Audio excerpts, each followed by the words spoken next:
Kenal, saya Aldi Pak. Aldi. Saya itu tahun 2019 saya sebagai co-foundernya Kita Satu, relawan milenial Pak Jokowi Amin. Pertanyaannya saya simpel Pak.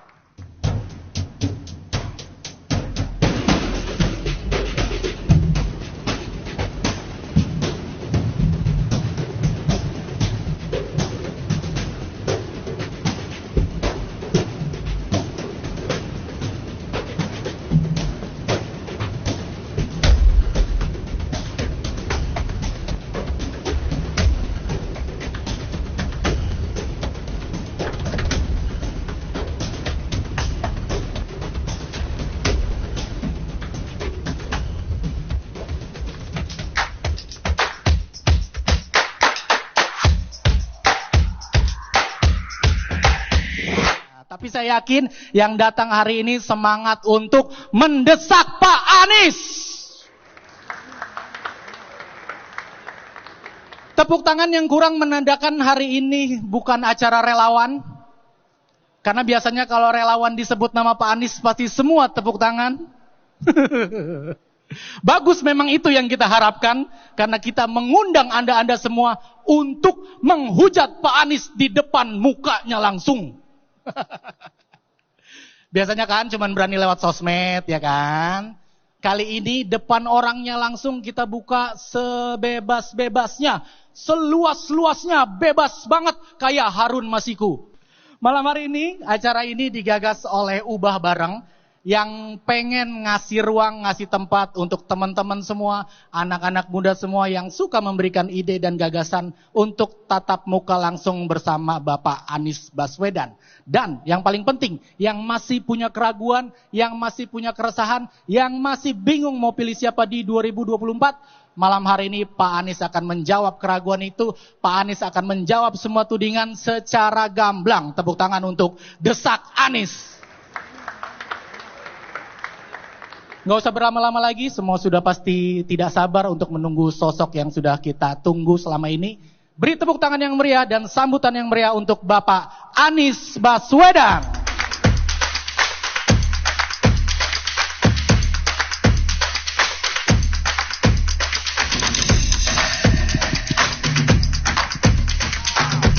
Selamat malam, saya di mana? Silakan Pak. Iya, di situ Bapak. Apa kabar Pak Anies? Alhamdulillah baik.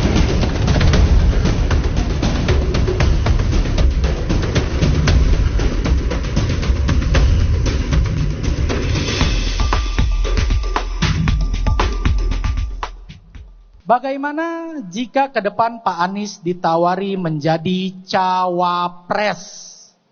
Silakan Pak Anies. Pada saat ini saya mendapatkan amanat untuk menjadi seorang calon presiden. Saya menerima amanat itu dari Partai Nasdem, kemudian Partai Keadilan Sejahtera, dan kemudian Partai Demokrat. Saya tidak melamar, saya tidak mendaftar, dan saya mendapatkan undangan. Sebagaimana juga di 2016, saya tidak melamar, saya tidak mendaftar. Karena itu saya terima ini sebagai sebuah tanggung jawab. Itu sebabnya ketika saya tadi ditanya, apakah Anda siap 6 bulan, 7 bulan, 8 bulan sesudahnya, saya harus mengatakan siap. Karena pada waktu itu pun saya ditanya pertanyaan yang sama. Jadi, pada saat ini, saya konsentrasi untuk menjalankan tugas saya sebagai calon presiden. Ketika nanti ada tugas-tugas yang lain, selama saya mendapatkan tugas sebagai calon presiden, saya akan fokus di situ dan tidak pada posisi-posisi yang lain. Terima kasih. Wah, Pak Anies ternyata bisa juga ngomong singkat, padat, dan jelas ya. Soalnya yang terframing selama ini Pak Anies tuh kalau ngomong suka panjang Pak. Ternyata bisa 1 menit Pak ya. Tepuk tangan buat Pak Anies. Nanti di ujung saya akan ceritain kenapa kok ada yang framing begitu. Nah, itu dia. Tapi itu jangan sekarang. Kalau sekarang nanti Anda berubah nanti. Baik, kita masuk ke pertanyaan berikutnya Pak. Banyak yang bilang Anda dijegal dalam kontestasi ini. Apa Pak Anies merasa dijegal? Kalau iya, dijegal dalam bentuk apa nih kalau boleh tahu? Ini pertanyaannya aneh ini. Banyak yang bilang Anda dijegal. Terus tanya ke saya, apakah Anda merasa dijegal? Kalau itu saya yang bilang saya merasa dijegal, saya boleh ditanya dong.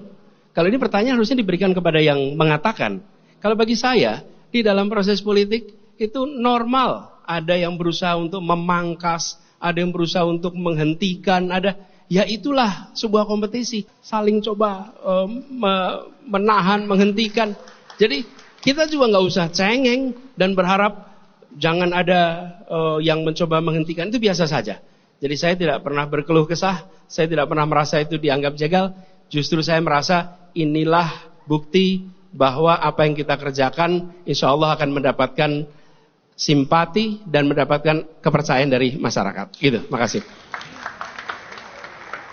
Katanya Bapak suka playing victim tuh Pak. Padahal emang gak bisa kerja tuh, tanda serunya 3 Pak, boros banget nih. Orang-orang playing football Pak, Bapak playing victim katanya. Enggak, malah saya tadi katakan saya tidak pernah merasa dijegal, saya tidak merasa khawatir dengan itu semua, dan tidak pernah berkeluh kesah juga. Kami jalani ini sebagai sesuatu yang normal. Dari dulu kalau ada kompetisi sepak bola aja sliding tackle kok. Kompetisi badminton aja ada smash, gak usah khawatir. Yang penting jangan lempar raket, jangan tendang kaki. Selama itu tidak dikerjakan, jalani saja. Jadi itu adalah satu persepsi yang diciptakan. Saya ingin mengatakan, lihatlah kenyataan. Saya tidak pernah merasa dijegal, dihentikan, dan kalaupun itu usaha itu ada, yaitu bagian dari yang normal, tidak perlu dikeluh kesahi, kita jalani saja. Gitu, makasih. Memang sudah didesain untuk tahan banting, Pak Anies ini ya. Bapak Anies, Anda orang non-partai yang diusung sebagai capres oleh 3 partai. Apa jaminan kalau Anda akan tetap independen dan tidak disetir partai? Begini, saya bekerja dengan menomorsatukan kepentingan umum. Dengan kemudian memprioritaskan keadilan. Bicara tentang akal sehat, common sense. Itu dalam mengambil keputusan. Dan dalam mengambil keputusan itu bisa jadi saya sepandangan dengan partai politik, bisa jadi berbeda pandangan. Saya juga bisa sepandangan dengan Mas David atau berbeda pandangan dengan Mas David. Jadi jangan kita mengasumsikan bahwa kalau partai punya pandangan berarti salah. Partai itu juga berisi dengan orang-orang yang punya aspirasi. Selama pandangan partai politik itu sejalan dengan kepentingan publik, sejalan dengan prinsip keadilan, sejalan dengan common sense, data, maka itu bukan sesuatu yang salah. Dan bicara tentang independen, kita perlu garis bawahi. Yang penting kita objektif, dan dari objektivitas itu ada keputusan yang benar. Begitu jawaban saya. Mantap sekali. Tepuk tangan untuk Pak Anies. Emang pertanyaannya ini agak aneh Pak. Saya mah cuma bacain doang. Saya juga bingung. Emang ada ya orang yang disetir partai? Jangan di capture ya yang barusan. Pak Anies, Anda sering dikenal sebagai Gubernur DKI. Emangnya waktu jadi Mendikbud nggak ngapa-ngapain ya? Makanya dipecat. Ya, saya dicukupkan tugasnya bersama dengan 6 menteri yang lain. Dengan 6 menteri yang lain. Bukan 1 orang menteri, 6 menteri yang lain. Dan terjadi perubahan komposisi di dalam kabinet. Itu adalah keputusan presiden, keputusan atasan. Saya juga ketika bertugas sebagai gubernur, sering harus mengambil keputusan di mana ada kepentingan-kepentingan yang harus diakomodasi, dan untuk itu maka harus ada rekonfigurasi, pengaturan ulang tentang posisi. Karena itu saya menghormati keputusan presiden, dan saya bisa tunjukkan bahwa selama kami bertugas di Kemdikbud, justru banyak terobosan-terobosan yang sampai hari ini dilaksanakan bahkan diteruskan. Salah satunya neraca pendidikan yang hari ini diteruskan di kantor kepresidenan dengan nama raport pendidikan daerah seluruh Indonesia. Itu terobosan yang hari ini diteruskan oleh KSP. Itu artinya apa? Baik kira-kira. Begitu jawabannya. Kalau sistem zonasi, Bapak juga bukan Pak? Pak Anies, Bapak juga bukan kalau sistem zonasi? Nanti kalau saya sebut nanti dikutip seperti Pak Nadiem kemarin. Iya. Jadi nggak usah saya jawab aja. Iya, nggak apa-apa Pak. Saya mah cuma melempar keresahan sebagai orang tua Pak. Karena saya resah sekolah anak saya nanti gimana Pak. Karena sekolah yang terdekat dari rumah saya itu sekolah nyetir, Pak.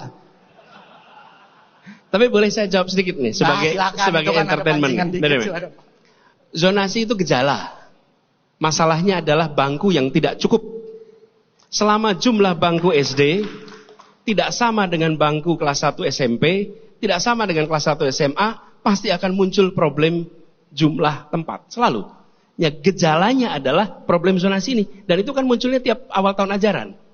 Jadi selama bentuk jumlah bangku itu seperti piramida, yang dasar banyak, makin tinggi, makin sedikit bangkunya, makin sedikit bangkunya, makin sedikit bangkunya, maka situasi zonasi ini akan terjadi. Solusinya bukan hanya otak-atik gejalanya, obati masalahnya. Siapkan bangku sekolah yang cukup untuk setiap anak yang masuk SD bisa tuntas sampai SMA. Mantap! Ini sering juga ada meme di sosial media yang ditujukan untuk mempertanyakan program DP 0%. Pertanyaannya, program DP 0% itu sebenarnya jalan nggak sih, Pak? Program itu jalan dan terobosan ini sekarang diikuti oleh swasta. Sekarang teman-teman bisa menyaksikan banyak sekali tawaran-tawaran kepemilikan rumah dengan menggunakan prinsip 0 rupiah. Ini adalah sebuah program yang menawarkan skema pembiayaan di mana orang yang bisa menabung atau orang yang tidak bisa menabung untuk bayar DP, mereka diberi keleluasaan. Dan di Jakarta, program ini berhasil memfasilitasi orang-orang yang dulunya kontrak, sekarang menjadi punya rumah. Ketika mereka punya rumah, maka mereka punya aset dan naik pendapatan kekayaan mereka karena nilai rumahnya bertambah. Program DP 0 rupiah mensuplai kira-kira 50-60%, nanti angkanya harus dicek, dari suplai rumah yang dilakukan di Jakarta selama 4 tahun terakhir ini. Jadi bukan hanya jalan, prosentase rumah baru DP itu sangat besar di Jakarta. Terima kasih. Jangan tenang dulu Pak Anies, ada lagi nih capturean dari teman-teman tuh. 0 besar, bukan 0% Pak, katanya 0 besar. Tulisannya kapital semua lagi tuh Pak. Yang gaji di atas 7 juta dapat subsidi gratis DP rumah 0%. Yang gaji UMR dapat apa? Tiket masuk surga tuh. Pak Anies lagi mangap. Saya jawab ya. Ya. Di Jakarta ini, rumah apartemen, rumah susun itu yang menengah ke atas, itu suplainya banyak. Itu disuplai lewat pasar. Mereka yang UMR ke bawah menyewa. Tapi di Jakarta problem terbesar adalah mereka yang bukan miskin, tapi juga tidak kaya. Mereka ini di mana rentangnya? Rentangnya antara UMR 4,7 juta sampai 15 juta. Kelompok inilah yang paling sulit mencari rumah. Inilah yang kemudian kita siapkan program DP 0 rupiah. Orang yang penghasilan di atas 15 juta dilayani lewat pasar, properti, usaha-usaha properti mereka melayani yang di atas 15 juta. Kemudian rusun-rusun pemerintah melayani yang di bawah UMR. Yang di tengah ini selama berdekade-dekade tidak pernah diberikan perhatian oleh pemerintah. Mereka punya hak yang sama dan banyak dari mereka adalah kaum milenial yang sudah sekolah tinggi tapi tidak pernah bisa mendapatkan rumah di sekitar Jakarta. Itu yang kita fasilitasi dan kita berharap dengan begitu mereka tidak harus tinggal 2 jam dari tempat mereka kerja tapi bisa dapat tempat yang layak di Jakarta. Jadi itu jawabannya. Makasih.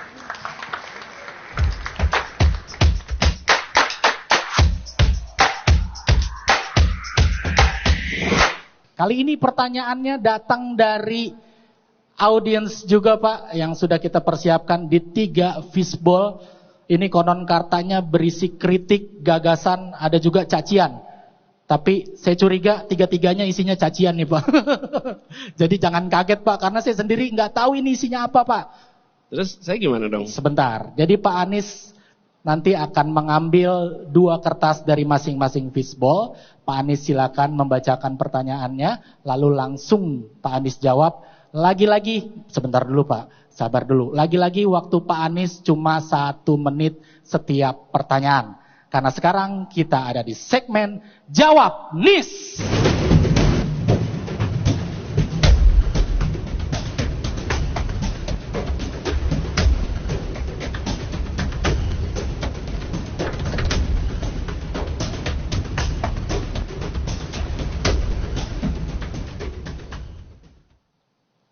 Baik, silakan kita menuju ke fishbowl nomor 1. Satu dulu. Silakan diambil satu kertas, dibaca, dan silakan langsung dijawab.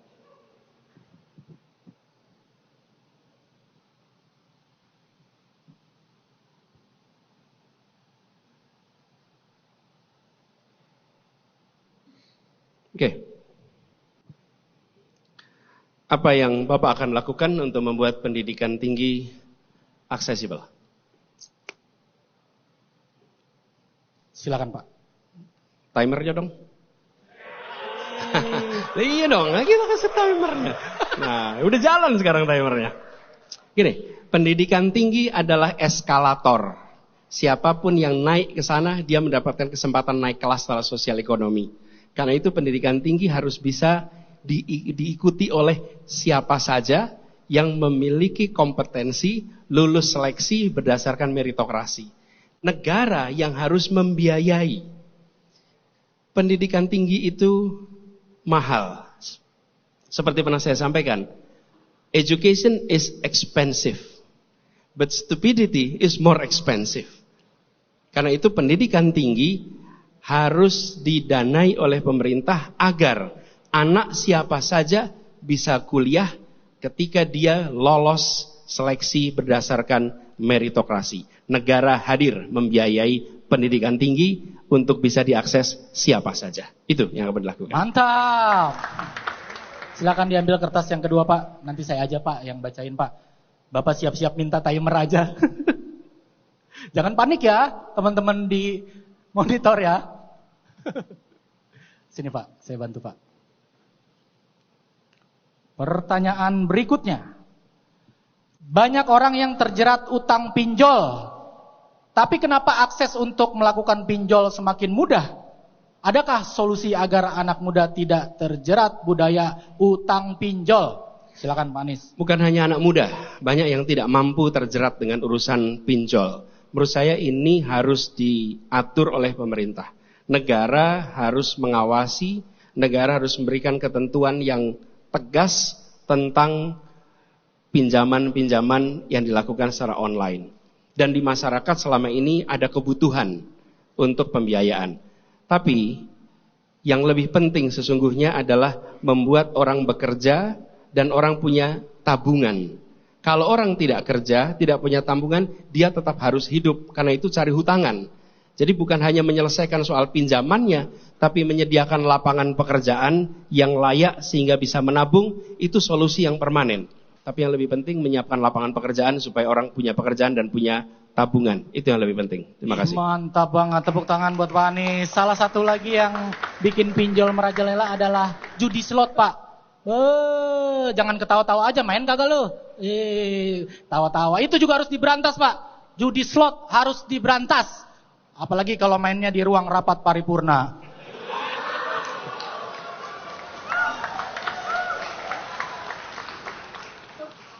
Mohon maaf Pak, saya 1-0 dapat tepuk tangan Pak barusan.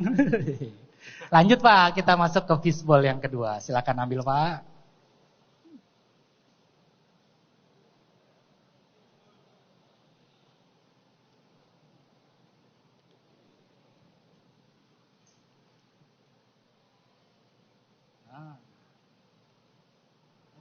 Pertanyaan ini pasti ada di kepala kita semua.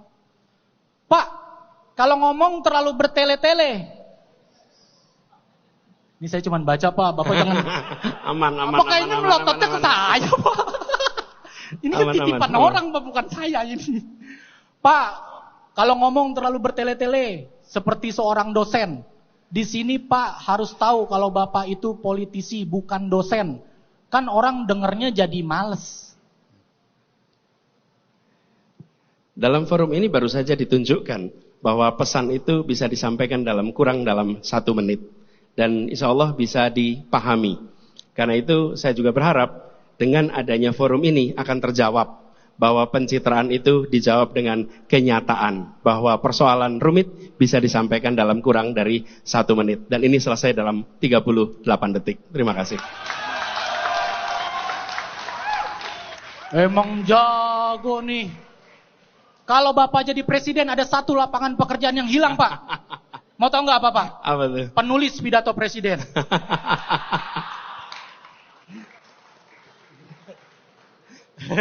Lanjut Pak. Siap. Nanti kita undang David aja jadi penulis. Hah? Nanti banyak punchline ya Pak. Tapi kalau Bapak butuh pantun, saya siap nyediain. Kan tadi udah nyebut paripurna. Besok ada paripurna DPR. Iya. Yuk. Maksud Bapak, saya diapain gitu Pak? Lanjut. Nih Pak, dengerin baik-baik Pak. Pak Anies, pergerakannya kurang masif. Banyak masyarakat yang masih bertanya-tanya apakah Bapak benar serius nyapres atau tidak.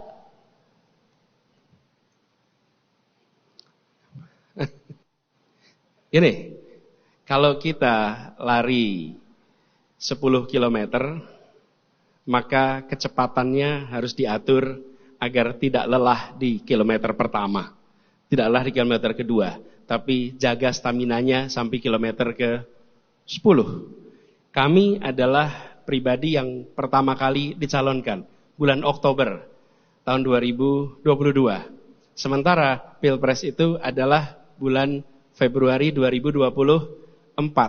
Jadi secara hitungan waktu itu panjangnya kira-kira 17 bulan. Apabila 17 bulan itu dihabiskan di bulan-bulan pertama, habis tenaganya.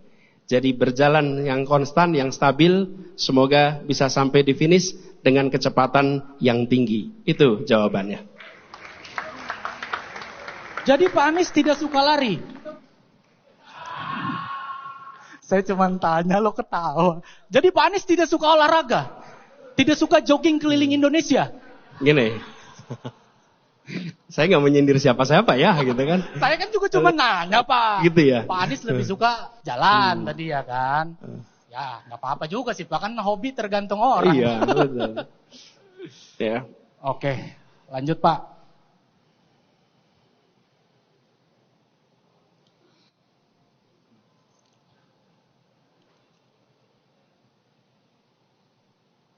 Pak Anies, Bapak melihat Pulau Jawa yang semakin overpopulated, apakah ada gagasan untuk melakukan kembali transmigrasi?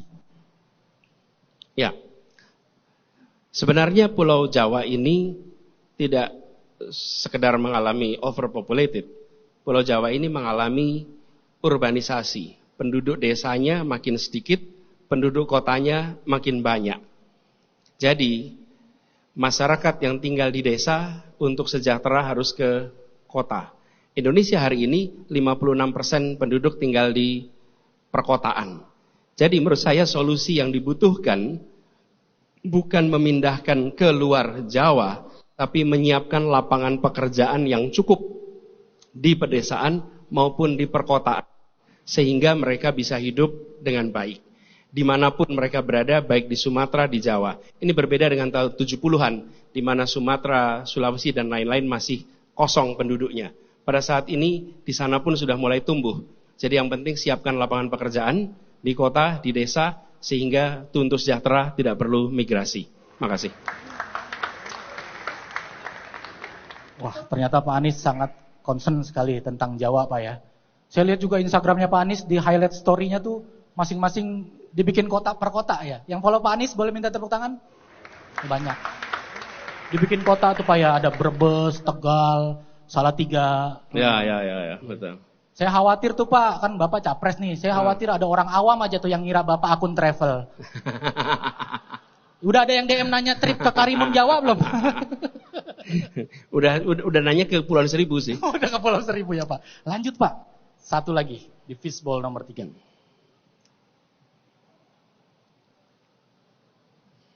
Sorry. Siap.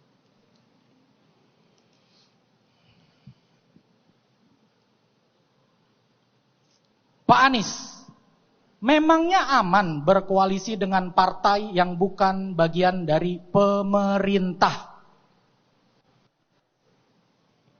Memangnya ini negeri yang berbahaya untuk warga negaranya sendiri? Tidak. Ini adalah negeri yang membahayakan. Kenapa jadi merasa tidak aman?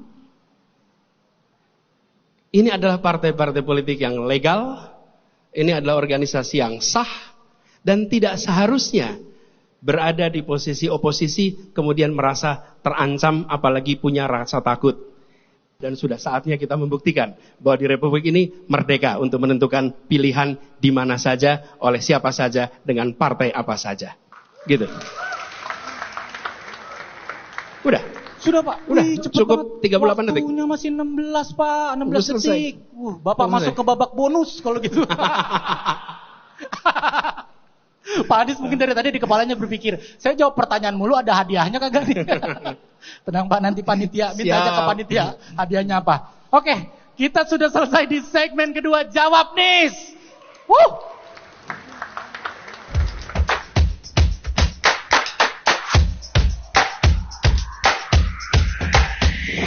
Sekarang waktunya kita berikan kesempatan untuk teman-teman yang sudah repot-repot hadir Pak. Di tengah kemacetan Jakarta, di tengah polusi udara, teman-teman hadir memeriahkan acara malam hari ini. Saya di sini. Silakan Bapak duduk di situ. Saya akan meminta teman-teman untuk bertanya apapun. Barangkali sudah menyiapkan pertanyaan dari rumah. Silakan yang ingin bertanya boleh tunjuk tangannya. Mas baju hijau berkacamata, silakan. Terima kasih. Assalamualaikum warahmatullahi wabarakatuh. Saya Syahdan, sama alumni UGM juga Pak.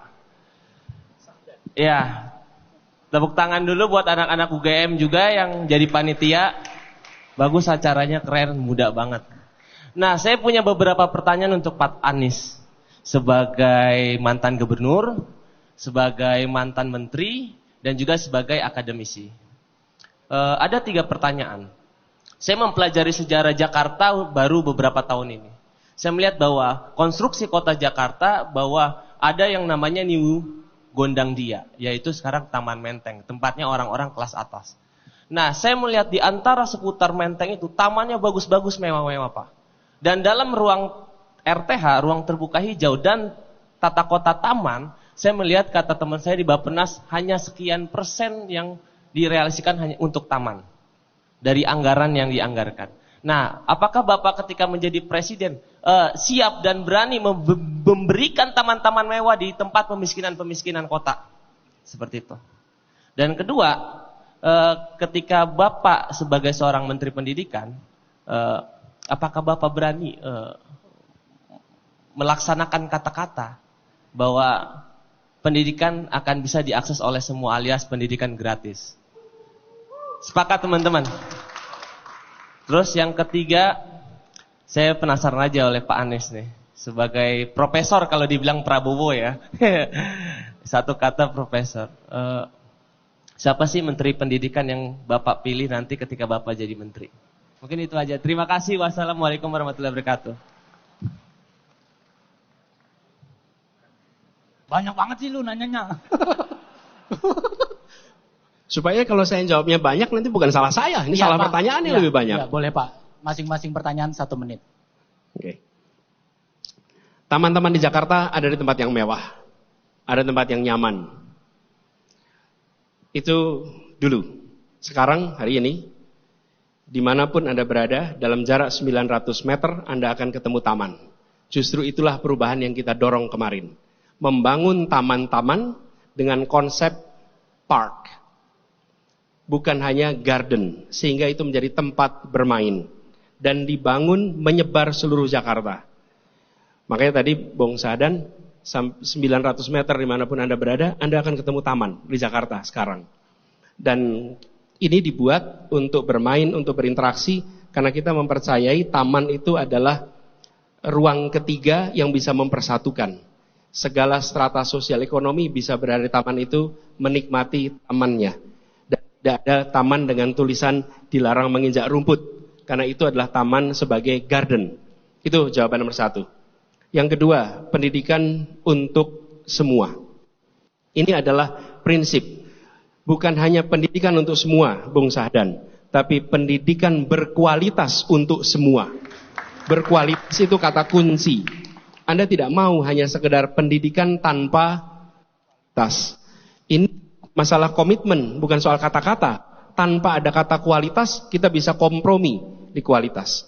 Dan biayanya harus disiapkan oleh negara. Istilah yang digunakan bisa misleading. Itu bisa jadi slogan kampanye. Tapi kami bukan mau kampanye mengirimkan angin sorga.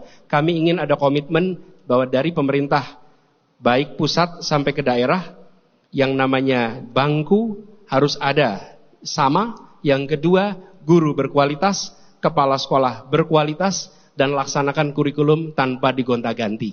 Itu yang menjadi komitmen untuk dilaksanakan bila amanat itu diberikan. Menteri Pendidikan terus terang saya belum ada nama, tapi kalau Bung Sahdan berminat kita bisa audisi nanti. Terima kasih. Mas Sahdan harus jangan pergi dulu tuh. Kapan lagi tatap muka? 3 menit tadi ya Pak. Sengaja banget kan nyiapin 3 pertanyaan kan. Behind the scene ya. Kasihan dia nggak bisa diulang. Oke, jadi kesempatan berikutnya silakan sehabis bertanya jangan kemana-mana dulu, duduk di depan Pak Anies dan mendengarkan jawaban dari Pak Anies Baswedan. Berikutnya silakan. Tadi udah pria, sekarang kita ke perempuan dulu. Mbak yang persis duduk di belakang Pak Anies silakan.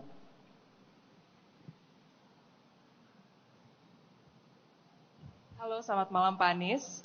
Saya Novita Natalia, saya co-founder Bicara Udara. Kita tahu Bicara Udara. Kita tahu sekarang isu polusi udara sedang naik.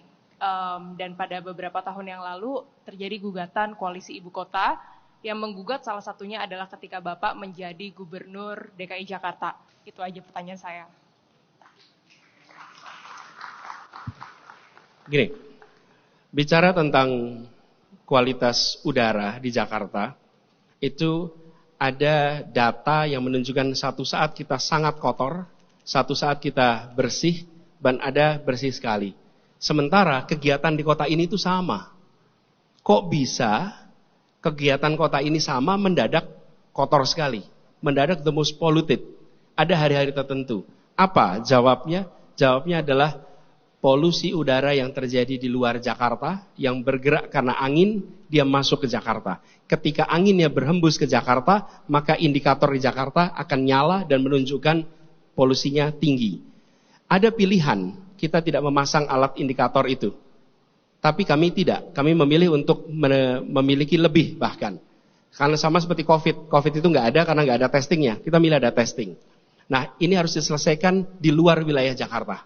Di Jakarta sendiri turunkan emisi mobil, kendaraan, kemudian taman. Dan untuk di luar adalah transisi ke energi yang bersih. Karena sumber-sumbernya itu pada pembangkit listrik, tenaga batu bara. Terima kasih. Sudah puas dengan jawabannya Mbak? Kalau mau didebat lagi, ayo kita kasih Pak Anies obstacle yang susah dong. Sudah cukup? Oke, kita lanjut ke pertanyaan berikutnya. Nah, Mas, ya.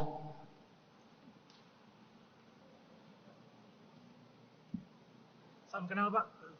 Tes. Salam kenal, saya Aldi Pak. Aldi.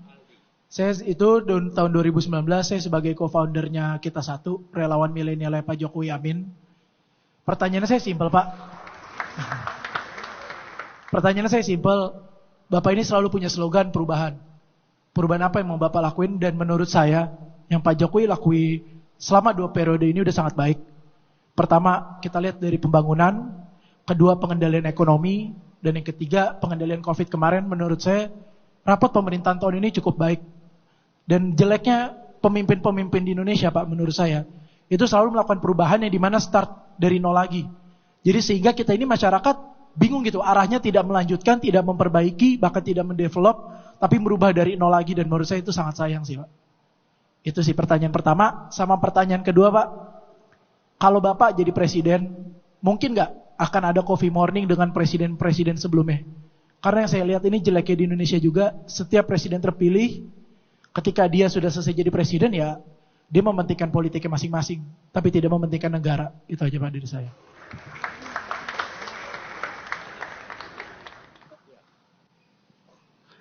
Saya rasa kesempurnaan itu hanya milik Tuhan. Dan kita tidak berhak mengklaim sempurna. Akan selalu ada ruang untuk perbaikan, perubahan. Dan jawaban paling sederhana adalah sektor-sektor yang sangat mendasar kepada kebutuhan publik, itulah agenda perubahan yang paling utama. Di mana? Sektor pertanian, sektor peternakan, sektor perkebunan, sektor perikanan. Di 4 itu, sampai dengan hari ini pupuk terus-menerus menjadi masalah. Harga pangan di rumah-rumah masih terus mahal. Bicara tentang peternakan menengah kecil berguguran, berjatuhan. Bicara tentang perikanan, tanya kepada para nelayan, bagaimana kondisi hidupnya? Berat sekali.